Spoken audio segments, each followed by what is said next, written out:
మా జడ్చర్లలో మా తమ్ముళ్ళు అడిగితే సగం మంది మాకు ఇంకా రుణమాఫీ కాలేదు. రేవంత్ రెడ్డి ఎంత జుట్టే బాజ్ గట్టే బాజ్ అంటే దేవుడి మీద ఒట్టు పెట్టి పాలమూరు బిడ్డల గౌరవాన్ని తీసేసి, పాలమూరు బిడ్డలంటే ఎంత మంచి స్వచ్ఛమైన పాల లాంటి బాబు, మాకంటే మాట మీద నిలబడే వాళ్ళు, ప్రాణం పోయినా సరే మాట తప్పని బిడ్డలు పాలమూరు బిడ్డలు. కానీ రేవంత్ రెడ్డి ఇలా పాలమూరు పరువు తీస్తున్నాడు. పాలమూరు బిడ్డకి ఇంత తప్పుడు మాట్లాడగా దేవుడి మీద ఒట్టు పెట్టి మోసం చేస్తున్నాడని ఇలా పాలమూరు పరువు తీసే విధంగా రేవంత్ రెడ్డి యొక్క ప్రవర్తన ఉన్నది.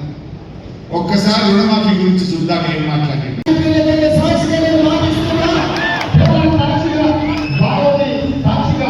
నేను మాట ఇస్తున్నా, భద్రాద్రి రాముడు సాక్షిగా నేను మీకు మాట ఇస్తున్నా, అక్కడి సూర్యుడి మీద ఉదయించిన భూమి ఆకాశం తెలుగుతున్న తుమాను వచ్చిన భూకంపం వచ్చిన భూమి కట్టలైనా నేను మాట ఇస్తున్నా, 15 ఆగస్టు లోపల తెలంగాణ రైతాంగానికి 2 లక్షల రూపాయల రుణమాఫీ చేసి తీరుతా. 2 లక్షల పైన ఉన్న రైతులు ఎవరు ఆందోళన చెందాల్సిన అవసరం లేదు. 2 లక్షల పైన రుణమా ఉన్నవాళ్ళు 2 లక్షల పైన ఉన్న రుణాన్ని మీరు బ్యాంకులో చెల్లించండి. మీరు చెల్లించిన మరుక్షణం ఆ 2 లక్షల రూపాయలను కూడా మీ ఖాతాలో వేసే బాధ్యత మా ప్రభుత్వం తీసుకుంటారని చెప్పి నేను ఆ రైతాంగానికి తెలియజేయాలి. ఇలా వాళ్ళకు రుణమాఫీ కాదు. ఇలా ఏమైపోయింది రేవంత్ రెడ్డి వల్ల? ఆయనకి ఎట్లా పని లేదు, ఆయనకి ఎట్లా గౌరవం లేదు. ముఖ్యమంత్రి అంటే ఆయన గౌరవాన్ని ఆయనే దెబ్బతీసుకున్నాడు. కానీ ఆ కుర్చీకి ఉన్న విలువ కూడా ఇవాళ తగ్గిపోయే పరిస్థితి.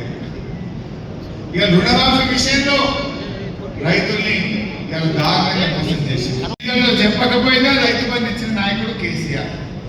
కళ్యాణ లక్ష్మి ఇస్తామని ఎలక్షన్ల ముందు చెప్పామా?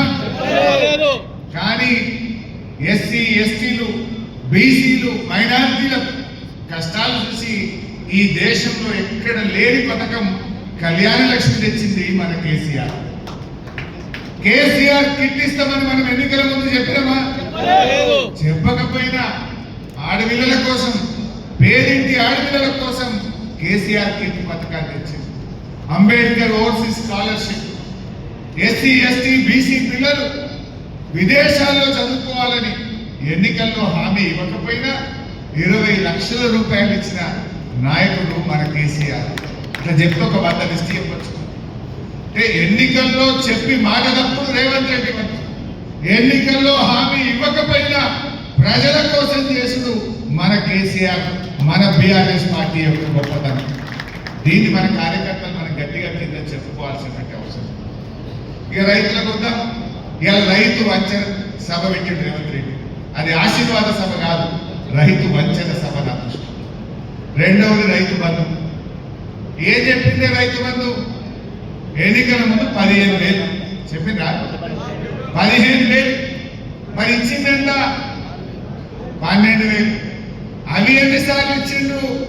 ఒక పంట మొత్తానికే 9,000 కొట్టిండు. ఒక పంట 3 ఎకరాలే ఇచ్చిండు. ఒక పంట 2 ఎకరాలే ఇచ్చిండు. వాళ్ళు చెప్పిన ప్రకారంగా మొత్తం లెక్క తీస్తే 29,300 కోట్లు ఇలా కాంగ్రెస్ పార్టీ రైతు బంధు పేరిట రైతులకు బాకీ పడ్డది. 29,300 కోట్లు పెట్టుకున్న నీ రైతు వంచన సభలో ఈ 29,300 కోట్లు ఎప్పటిలోగా ఇస్తావో తెలంగాణ రైతాంగానికి చెప్పాలని డిమాండ్ చేస్తా ఉన్నా. నువ్వు రైతులకు బాకీ పడ్డ ఈ 30,000 కోట్ల రైతు బంధు డబ్బులు ఎన్ని రోజుల్లోగా ఇస్తావో. ఆయన ఏం మాట్లాడతాడో, మధుడిని మాట్లాడతాడో, మధురేకి మాట్లాడతాడో నాకైతే అర్థం కాదు. మేము బోనస్ ఇచ్చిన పైసలు కాదు, మేము 3 సార్లు ఎగ్గొట్టినాము. 3 సార్లు ఎగ్గొట్టినా ఒప్పుకున్నాడు. కానీ మేము ఇచ్చిన బోనస్, రైతులకు ఇచ్చిన బోనస్ పైసలంత కాదు మేము ఎగ్గొట్టింది అన్నాడు. నువ్వు ఇచ్చిన బోనస్ ఎంత? నీ బోనస్ బోగస్ అయింది. ఎలక్షన్ల ముందు అన్ని పంటలకు బోనస్, ఎన్నికలైనాక వరి పంటకే బోనస్, ఒక ఏడాది తిరగకనే సన్నాలకే బోనస్, ఇప్పుడు ఈ సంవత్సరం ఆ సన్నాలలో 33 రకాలు కాదు 7 రకాలకే బోనస్. అన్ని పంటలకే వరికే సన్నాలకే 30 సన్నాలకు వచ్చింది. పోనీ అదన్నా కరెక్ట్ ఇచ్చిండ్రా? 2 వానకాలాలు ఇచ్చింది, 2 యాసంగిలు కొట్టింది. మన యాసంగి బోనస్ వచ్చిందా? ఆ ఇచ్చింది అంతా తిప్పి తిప్పి కొట్టే 2-3 వేల కోట్లు. మీరు ఇచ్చిన బోనస్ 4 బస్తాలు ఇంటికాడ వేసిపోయింది. మా లక్ష్మారెడ్డి గారు అయితే ఎంబడబడి తెప్పించి పెట్టుండే, స్టాక్ ఫుల్ గోడౌన్లు కట్టించి స్టాక్ పెట్టించి. కానీ అది యూరియా కావాలంటే యాప్లు పెట్టింది. యాప్ ఉండాలన్నా రద్దు కావాలన్నా? యాప్ ఉండాలన్నా రద్దు కావాలన్నా? ఇది మొత్తం తెలంగాణ రైతులు చెప్తున్న మాట. నిజంగా షాపులో యూరియా ఉంటే యాప్ ఎందుకు? షాపులో యూరియా లేదు కనుక యాప్ పెట్టి ఎగ్గొట్టడానికి డ్రామా అన్నట్టు. ఇవాళ తెలంగాణలో ఏ జిల్లా కన్నా పోతాం, ఏ ఊరు కన్నా పోండి 5 కిలోలు తక్కువ పెట్టింది. కొన్ని జిల్లాల్లో 6 కిలోలు 7 కిలోలు 10 కిలోలు తక్కువ పెట్టింది. మరి నిజంగా రేవంత్ రెడ్డి ఏమన్నా తోలు తీసినాడే? ఈయన తోలు తీయలే. ఆ దళారుల చేతిలో, ఆ రైస్ మిల్లర్ల చేతిలో రేవంత్ రెడ్డి ఒక తోలు బొమ్మలాగా ఆడింది తప్ప ఎవరి తోలైతే తీయలేదు. ఇలా తరుగు పెట్టి ప్రతి రైతు కూడా వేల రూపాయలు నష్టపోయినటువంటి పరిస్థితి మనం చూస్తా ఉన్నాం. ఇంకో ప్రధానమైన అంశం కరెంట్. ఇవాళ ఎన్ని గంటల కరెంట్ వస్తుంది మీకు? బాయిలకాడ ఎన్ని గంటల కరెంట్ వస్తుంది? 8-10 గంటలు వస్తుంది. పొద్దుగాల 5 గంటలకు వస్తే సాయంత్రం 5 గంటలకు పోతుంది. మధ్యలో 1-2 గంటలు ట్రిప్ అవుతుంది. 8-10 గంటల కరెంట్ కూడా వస్తలేదు. ఆనాడు కేసీఆర్ గారు ఉన్నప్పుడు 24 గంటల నాణ్యమైన ఉచిత కరెంట్ ఇచ్చింది బీఆర్ఎస్. కానీ రేవంత్ రెడ్డి వచ్చినాక 8-9-10 గంటలకు వచ్చింది. ఇంకొక డేంజరస్ వార్త మీకు చెప్పాలి, రైతులకు మీరు తెలియజేయాలి. ఇప్పుడు రైతు డిస్కామ్ అని పెట్టబోతున్నారు కొత్తగా. విన్నారా రైతు డిస్కామ్? ఎందుకు ఈ రైతు డిస్కామ్? రైతుల కరెంట్లో కోత పెట్టని. రైతు డిస్కామ్కి ఏమి ఇస్తారట? సోలార్ పవర్, రెన్యూవబుల్ ఎనర్జీ మాత్రమే రైతు డిస్కామ్కు కేటాయిస్తారట. అంటే థర్మల్ పవర్ బొగ్గుతో ఉత్పత్తి అయింది కానీ నాణ్యమైన కరెంటు రైతు డిస్కామ్కి ఇయ్యరట. సోలార్ పవర్ ఇస్తారట. ఎప్పుడు పోతుందని? 4-5 పోతుంది. అంటే మరి 9 గంటలకు వచ్చి 4 పోతే నీకు ఎన్ని గంటల కరెంట్ వస్తుంది? 6-7 గంటలు వస్తుంది. అంటే ఇప్పుడు రైతులకు ఎక్కడ రేవంత్ రెడ్డి చెప్పిండు, ఏ రైతులకు 3 గంటల కరెంట్ చాలు అన్నాడు. లేదా 3 గంటలు చాలు అన్నాడు. మొన్న ఆయన కోదండ రెడ్డి అని రైతు కమిషన్ చైర్మన్ ఉంటాడు, ఆయన కూడా డిస్కామ్ ముందుకు వచ్చి 3 గంటల కరెంట్ ఇస్తే చాలు అంటుంది. అంటే ఇలా రేవంత్ రెడ్డి ఎట్ తీసుకుపోతుందంటే 24 గంటల కరెంటు నుంచి రైతుల్ని 3 గంటల వైపు తీసుకుపోయేటువంటి ప్రమాదం ఉంది. ఒకప్పుడు రేవంత్ రెడ్డి ఏమన్నాడు, వడ్లు వండింది, ఎన్ని వడ్లు కొన్నా కొంట, ఎంత పంట వండినా కొంట. నేనేం చెప్పిండో చూసిందా? మీరు గమనించిందా? చూపియాలి. చూపి పట్టుకున్నా మీరు వరి పండించండి, మీరు పండించిన చివరి గింజ వరకు ఈ ప్రభుత్వం కొనుగోలు చేస్తుంది. మీకు గిట్టుబాటు ధరనే కాదు, వ్యవసాయాన్ని లాభసాటిగా చేస్తామని చెప్పి ఈనాడు మన ప్రభుత్వం నిర్ణయం తీసుకున్నది. ఇకపై కేంద్రం ఏ పంట ఉత్పత్తులకు ఎంఎస్పి నిర్ణయించి కొనుగోలు చేస్తుందో ఆ పంటలను అంతే కోటాలో రాష్ట్ర ప్రభుత్వం తరఫున కొనుగోలు చేయాలని నిర్ణయం తీసుకున్నాం.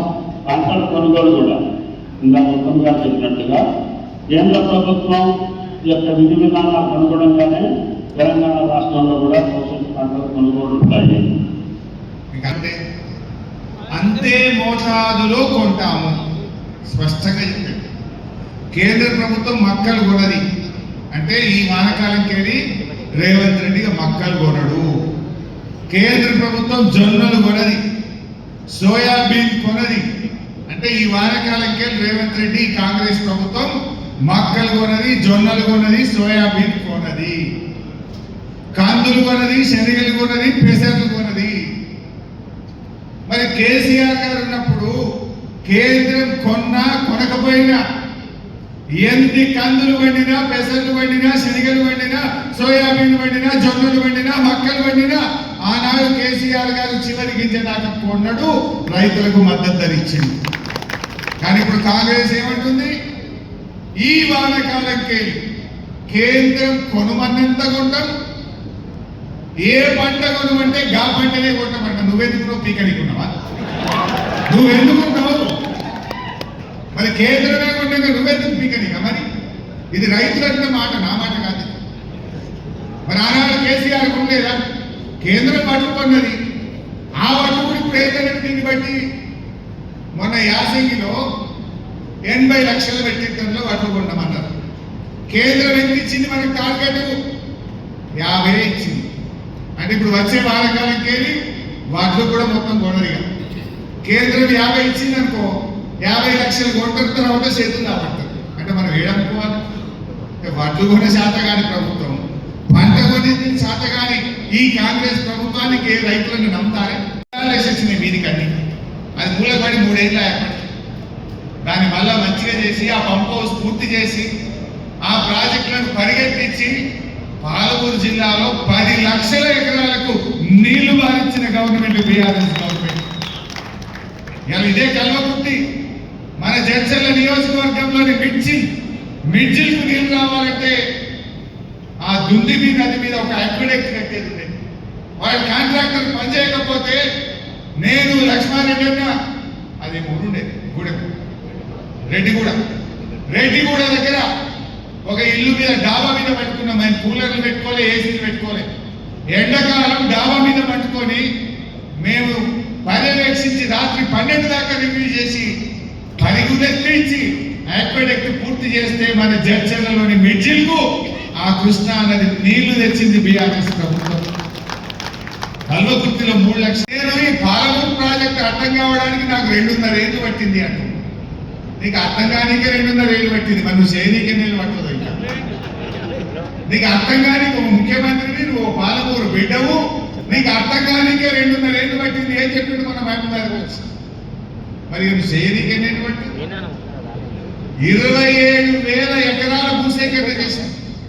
పాలమూరు రంగారెడ్డి ఎత్తిపోతల పథకానికి బీఆర్ఎస్ ప్రభుత్వం 27,000 ఎకరాల భూసేకరణ చేసింది. అలా 1% భూసేకరణ నువ్వు చేసినవా అని అడుగుతున్నా. 3 ఏళ్ళు దగ్గరికి వచ్చింది, కనీసం 270 ఎకరాల భూసేకరణ చేసినవా? అసలు ఉన్నది ఆ ప్యాకేజ్ 3లో గట్టిగా చేస్తే 3 నెలల పని. 3 నెలల పని చేస్తే 5 రిజర్వాయర్లు నింపుకోవచ్చు. కానీ ఈయన చేతకాంతనం వల్ల, ఈయన నిర్లక్ష్యం వల్ల ఆ ప్యాకేజ్ 3 ఇవ్వాలని